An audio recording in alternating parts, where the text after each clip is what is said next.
Hey, Facebook Live. It's your girl, Dr. V. Great morning, great morning, great morning. Come on in the room. Come on in the room. I want to talk to you guys for just a minute. Come on, come on, come on. I'm going to share.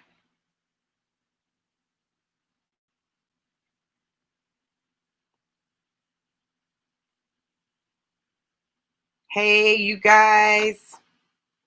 What's up, Terrence in Brazil? What's going on, sir? What's going on? I know you guys were like, we haven't heard from Dr. V today. You had not, but I'm here. I'm super excited to be here with you guys. I have some amazing things that I'm going to share with you. And I'm really looking forward to our conversation. I'm not going to be on long because I'm actually going to be getting ready for my next conversation. And so I'm going to talk to you guys a little bit about that. Okay, Terrence, that's cool. That's cool. Who's here? Who's here? Who's in the building? Thank you guys for hopping on. I know this is an odd time for me, but you guys have made your way, and I'm excited that you have because I've got some stuff to say.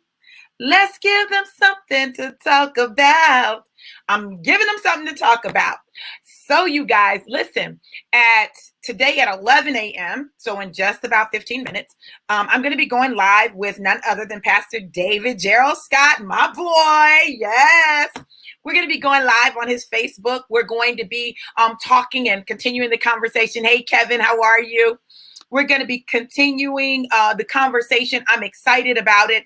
I have absolutely loved being able to have these conversations in front of you guys and bring you guys into my world so that you can see some of this and experience some of this. But we're going live at 11. At 11 a.m., we're going to be going live together, and I'm looking forward to it. I'm super excited. So you guys, let me say this. I've got to say this. Yesterday, you didn't hear a lot from me. I know I said that I was going to come back later. You didn't hear from me later. My daughter actually fell yesterday morning. You guys that know me and have followed me anytime, you know she's pregnant, but she fell on her side. She's good, baby's good, but she fell and I had to take her to the hospital. So I was at the hospital for the majority of the day, and then we went home. And so I didn't go live again. But I want you to know that, listen, God is so amazing in how he works and how he moves. And I was thinking about it. You know, the baby was, they were trying to do the heartbeat, get the baby's heartbeat. She was moving. She was like, no, you are not getting ready to get my heartbeat, right? And then they took her for an ultrasound. And in the midst of all that was going on, I had the opportunity to see my granddaughter with her eyes wide open, still in the womb, right? But looking and eyes open, and it seeming as though she was peering out, like looking at the device, like looking to say, hey, I'm here. Why are you bothering me? And it's a reminder to me that God is incredible. The fact that he created life the way he did. Now, you may not believe in God. I do. I don't think there's any way that the complexities of our bodies, of our minds, our being, and this world just happened, right? Just happened. Yes, Jamila. Yes, you are so right. We are resilient. And I just am blown away by the fact that God loves us so much that he will even take the most difficult times of our life and use them for his glory. I'm going to give you an example. I was having this conversation with a couple of my girlfriends today, and we were talking about our purpose and our destiny. And one of the things that really struck me is George Floyd had this regal royal funeral. He would not have had it had not he been killed under the circumstances he was killed under. There are things that his family is going to experience that they would not have experienced had he not been killed under the circumstances that he was killed under. Trayvon Martin's mom is running for office. in Sanford, Florida. And chances are she may not have run for office had her son not been killed in the way that he was killed. Why am I saying this? I need you to understand that your purpose may not be birthed out of the pretty things of your life. Your purpose can actually be birthed out of the traumas that you experience. Many times it is our traumas that push us into purpose and into destiny. You know, we want to think that it's all going to be smooth sailing, that we're going to plan it out and then it's just going to happen. But it is the reality, yes, Jamila, that it takes the rainstorms to bring the rainbows. If there is no rain, if there is no water watering the ground, no harvest can come. It can't grow in barren land. And so as you look at your life, I want you to understand that the traumas that you've experienced, the hardships that you've experienced, the things that happen to you that are unfair, that are beyond what the world could even begin to understand, know that God allows those things. He doesn't necessarily cause them, but he allows them to push us into purpose.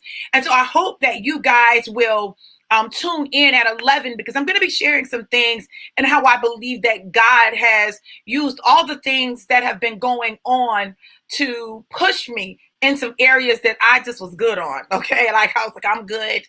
Okay.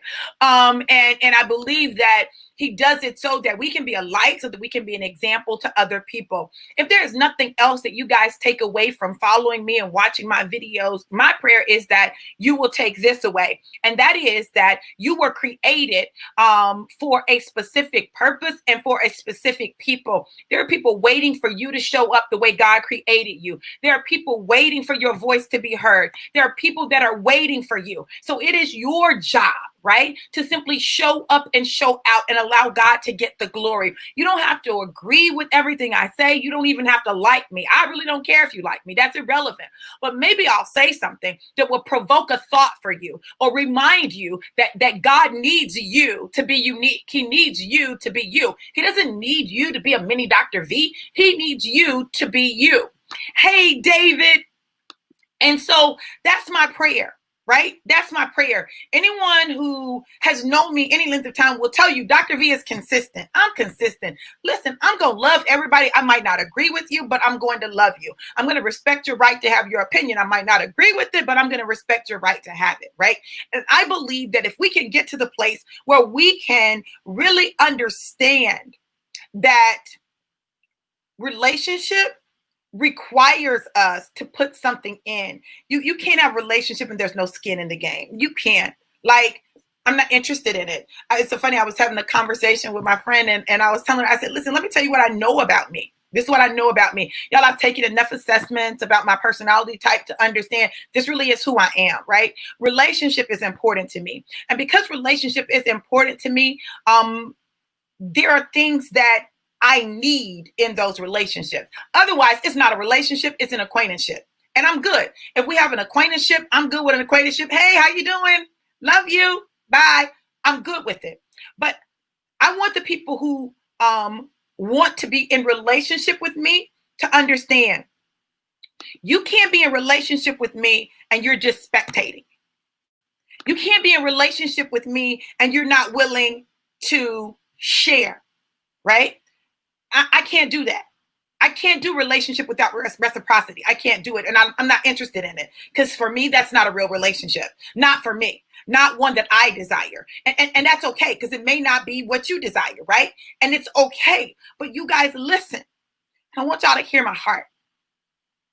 What do you think would happen in the world if we really began to build some relationships with people who were different from us? Some people who didn't look like us, didn't believe like us, maybe didn't have the same religious beliefs or the same sexual orientation. Some people who maybe didn't live in the US. Like, would our perspectives change on how we view them or how we view situations? Would it be broadened? What would happen? I know this. I know it's important for everyone to be seen and to be heard. To be seen and to be heard. So, this is what I want you to know. I see you. When you guys send me messages, like I read them right? And it means so much to me when I say something and it impacts you a certain way, and you send me a message and you say, Dr. V, oh my God, this word was for me. It was a confirmation. Like when you guys do that, that matters to me. It means something to me. Now, there may be some people that it doesn't mean anything to, but it means something to me. And let me tell you why, because to me, it is how you begin to build a relationship.